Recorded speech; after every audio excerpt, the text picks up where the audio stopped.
Hello student. चलिए, आज के सेशन में हम देखेंगे एक्सरसाइज। और एक्सरसाइज में ट्रू एंड फॉल्स दिया है, ठीक है। तो बस आपको ये देखना है कि या तो वो ट्रू है या तो वो फॉल्स है। चलो एक एक करके देख लेते हैं। पहला, receipt and payment account for the non profit organisation follow the accrual concept of accounting. नहीं, ये फॉल्स है। अक्रूवल का मतलब ये होता है कि जितना पैसा आया और जितना पैसा बाकी है वो दोनों लिखता है। नहीं, रिसिप्ट एंड पेमेंट अकाउंट क्या होता है? कैश बेसिस से चलता है। कौन से बेसिस से चलता है? कैश बेसिस से। पैसा आएगा तो लिखेंगे, पैसा नहीं आएगा तो नहीं लिखेंगे। तो अक्रूवल बेसिस से क्या चलता है सर? इनकम एंड एक्सपेंडिचर चलता है, ठीक है। तो ये फॉल्स है। Second, both the revenue and capital nature transaction are recorded in the income and expenditure। नहीं, इनकम और एक्सपेंडिचर के अंदर तो सिर्फ और सिर्फ रेवेन्यू आएगा, कैपिटल नेचर आएगा नहीं। इसमें क्या बोला है? क्या दोनों आएगा? तो गलत है सर, फॉल्स। तो सही आंसर क्या आना चाहिए कि सिर्फ और सिर्फ रेवेन्यू आएगा, कैपिटल आएगा नहीं, ठीक है। चलो आगे चलते। Sale of the grass by the sports club is to be treated as a sale of the asset. देखो, क्लब वाला, अगर स्पोर्ट्स का क्लब वाला अपने यहाँ का कोई ग्रास, ग्रास मतलब घास है ना, वो गार्डन में जो घास होती है वो घास को बेच देगा, तो क्या उसको असेट मान लेंगे? क्या आपने असेट बेची करके? नहीं, ये तो सर रॉन्ग है, ये फॉल्स है। वो असेट नहीं है, ग्रास कोई असेट नहीं है कि जिसको आप बेचेंगे तो आप असेट कंसीडर करेंगे, ठीक है। जमीन पे घास तो उगेगी, तो ये वाला रॉन्ग है। चौथा point, subscription outstanding for the current year are to be disclosed under the fixed asset side of balance sheet। देखो अंदर क्या लिखा है? Fix asset side. ऐसा नहीं लिखा है कि असेट साइड। देखो ये बैलेंस शीट है, बैलेंस शीट में ये असेट साइड होती है, उसमें फिक्स असेट हम लिखते हैं। तो ऐसा बोला है कि आप फिक्स असेट में लिखते हो? नहीं, हम तो असेट साइड पर लिखते हैं। और इधर शब्द क्या बोला है? Fix asset. हम फिक्स असेट में नहीं लिखते, हम सिर्फ असेट साइड लिखते हैं। तो ये वाला पॉइंट रॉन्ग हो गया आपका, तो ये फॉल्स हो गया। इसमें आना चाहिए सिर्फ असेट साइड, पर इधर शब्द क्या डाला है? फिक्स्ड। हम फिक्स असेट साइड नहीं लिखते, ठीक है।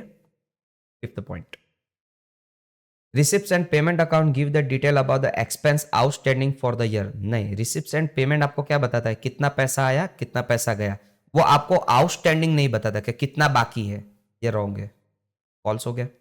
Six point, adjustment in the form of the additional information shall be adjusted in the final account of the non-profit organization only in one place। देखो ये वाला शब्द इंपॉर्टेंट है, only in one place। क्या बोला है कि जितने वो एडिशनल इंफॉर्मेशन थी वो सिर्फ और सिर्फ बैलेंस शीट में ही आप एडजस्ट करते थे? नहीं, हम तो उसको इनकम एंड एक्सपेंडिचर में भी एडजस्ट करते थे और बैलेंस शीट में भी एडजस्ट करते थे, दोनों में एडजस्ट करते थे। ये क्या बोला है? सिर्फ और सिर्फ बैलेंस शीट में ही आप एडजस्ट करते हो, ये तो गलत बात है, ये फॉल्स है। 7 point, tournament expense incurred one more than tournament fund, then access to be shown as the asset in the closing balance। नहीं, तो ये रॉन्ग है सर। क्या बोल रहा है? पॉइंट ये है कि टूर्नामेंट का जो खर्चा है, अगर एक से ज्यादा आपने कोई टूर्नामेंट करी है, मतलब आपने टूर्नामेंट करवाई है और उसका पैसा अगर बच जाए, तो क्या आप उसको बैलेंस शीट के अंदर एज अ लिख देंगे, असेट साइड लिखेंगे? नहीं, हम तो उसको लायबिलिटी साइड लिखते हैं। कौन सी साइड लिखते हैं? लायबिलिटी साइड, टूर्नामेंट फंड करके। और इधर क्या लिखा है? असेट। असेट ही नहीं आएगा, लायबिलिटी आएगी। तो इधर असेट लिखा है तो रॉन्ग हो गया, तो false. Next, for non profit organisation excess of the income और expenditure is the income and expenditure account is term as profit. नहीं सर, हम उसको प्रॉफिट नहीं बोलते, हम तो उसको सरप्लस बोलते हैं। प्रॉफिट तो बिजनेस वाले करते हैं, हमारा चैप्टर क्या है? Non profit organisation. इसका तो मोटिव प्रॉफिट का होता ही नहीं है। तो ये जो सेंटेंस लिखा है ना, ये नॉर्मल बिजनेस के लिए लिखा है। नॉर्मली नॉर्मल बिजनेस जिसका प्रॉफिट का मोटिव होता है बिजनेस का, ठीक है। मगर एनपीओ हमारा इस चैप्टर जो है उसका क्या बोलते हैं? उसको इधर प्रॉफिट नहीं बोलते, उसको सरप्लस बोलते हैं, ठीक है। तो ये फॉल्स हो गया हमारा। 9, surplus of the non profit organisation distribute amongst the member. क्या वो प्रॉफिट, क्या वो सरप्लस, देखो इधर शब्द डाला है सरप्लस, ये देखो, क्या वो जो भी सरप्लस बचा, ठीक है, तो क्या मेंबर के बीच में बट जाएगा? नहीं सर, नहीं बटेगा, क्योंकि हमारा बिजनेस है एनपीओ का, नॉन प्रॉफिट ऑर्गेनाइजेशन, ठीक है। और जो कुछ भी पैसा बचता है वो मेंबर के बीच में डिस्ट्रीब्यूट नहीं होता, मेंबर के बीच में डिस्ट्रीब्यूट कभी नहीं होता, ठीक है। चलिए आगे चलते हैं। Tournament fund, building fund, library fund is based on the fund based accounting. हाँ, ये फंड बेस्ड अकाउंटिंग सिस्टम है, तो ये ट्रू है। थोड़ा अलग कलर से लिख देते ताकि दिखाई दे। तो ये भाई साहब ट्रू है। चलो आगे चलते हैं। Subscription fees refer to the one time fees paid by member to get the admission for the benefit of the club। देखो वन टाइम फीस को बोलते हैं एंट्रेंस फी। क्या बोलते हैं? एंट्रेंस फी या फिर एडमिशन फी। और इधर क्या लिखा है? सब्सक्रिप्शन। सब्सक्रिप्शन तो आपको हर साल करना पड़ता है, तो ये वाला पॉइंट रॉन्ग है, फॉल्स है। सब्सक्रिप्शन आपको एवरी ईयर करना पड़ता है। जैसे मोबाइल का रिचार्ज करते हो तो जब जब रिचार्ज खत्म हो जाएगा तो बार बार आप करोगे ना, ये वैसा ही सब्सक्रिप्शन है।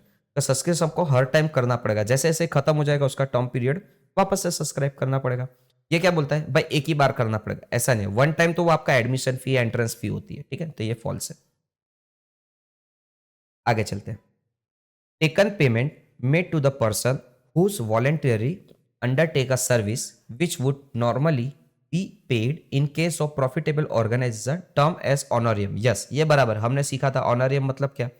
कि हमने किसी को पेमेंट करा उसकी सर्विस लेने के लिए।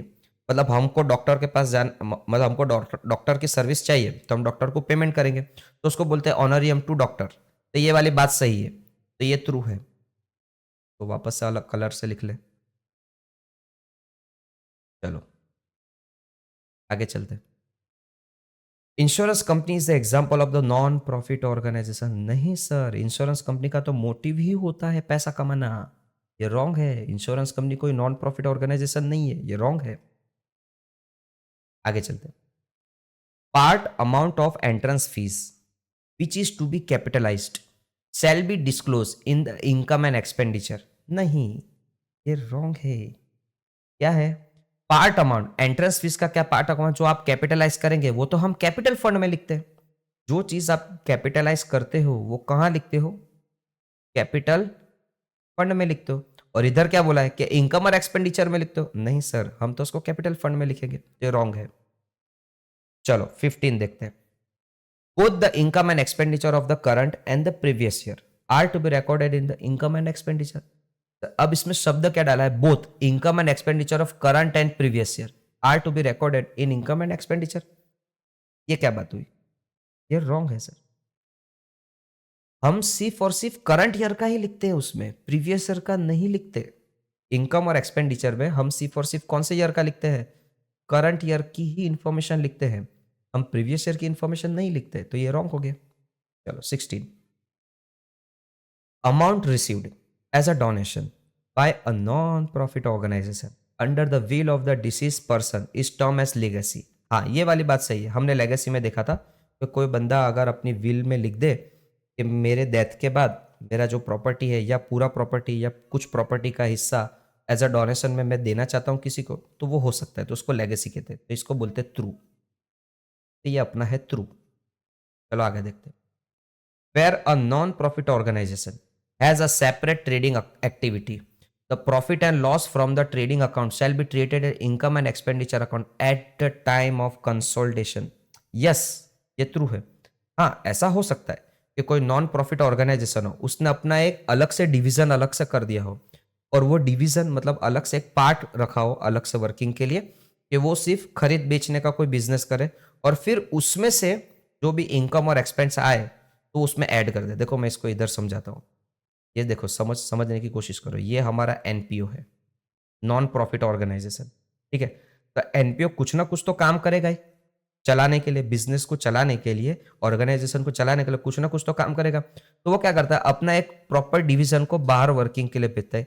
बाहर वर्किंग मतलब कि वो ट्रेडिंग करेगा, कोई चीज खरीदेगा, कोई चीज बेचेगा, एक नॉर्मल जैसा बिजनेस करता है वैसा करेगा, और उससे जो इनकम आती है वो अपने एनपीओ के अंदर, वो इनकम एंड एक्सपेंडिचर के अंदर ऐड कर देगा। ये पॉसिबल है, ये पॉसिबल है, ठीक है? भले उसका मोटिव पैसा कमाना ना हो, मगर बिजनेस चलाने के लिए वो अपना एक डिवीजन को सेपरेट कर दे। वो वाला डिवीजन, वो वाला डिपार्टमेंट या वो वाला जो भी जगह है, वहां से वो कुछ बिजनेस टाइप की एक्टिविटी करे, वहां से वो पैसा कमाए, फिर वो ओरिजिनल अपने एनपीओ में दे दे पैसा, ठीक है? तो वो एनपीओ के अंदर प्लस हो जाएगा। तो ये पॉसिबल है, ये ट्रू है। तो ये एडजस्टमेंट आपके एग्जाम में आ सकता है, थोड़ा ट्रिकी वन है, बना सकता है, ठीक है? चलो आगे। Not for profit concern concentrate their effort to maximize the profit earning avenue.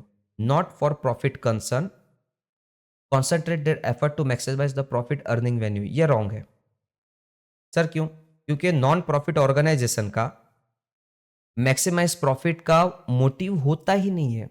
उनका उनका मेन ऑब्जेक्टिव है सर्विस देना या तो समाज में सेवा करना, एक तरीके का। वो प्रॉफिट मैक्सिमाइजेशन पे जाते ही नहीं है। ठीक है, तो ये कौन से 19 all the receipts are the revenue nature in case of non profit organization। क्या सारी रिसिप्ट रेवेन्यू नेचर की होती है? नहीं, कुछ कैपिटल नेचर की भी होती है, तो ये रॉन्ग है। तो दोनों आ सकती है, रेवेन्यू भी आ सकती है, कैपिटल भी आ सकती है। Last, there is a opening balance of income. Income and expenditure में कभी कोई ओपनिंग बैलेंस नहीं होती, वो तो रिसिप्ट एंड पेमेंट में होती है। ठीक है, तो इनकम एंड एक्सपेंडिचर अकाउंट में कभी ओपनिंग बैलेंस होती नहीं, ओपनिंग भी नहीं होती, क्लोजिंग भी नहीं होती, दोनों नहीं होती। ठीक है, चलो, तो ये आपके हो गए ट्रू एंड फॉल्स। आज के सेशन के लिए इतना रखते हैं, आइंदा के सेशन के लिए हम एक्सरसाइज के सम करेंगे। ठीक है, चलिए, थैंक यू।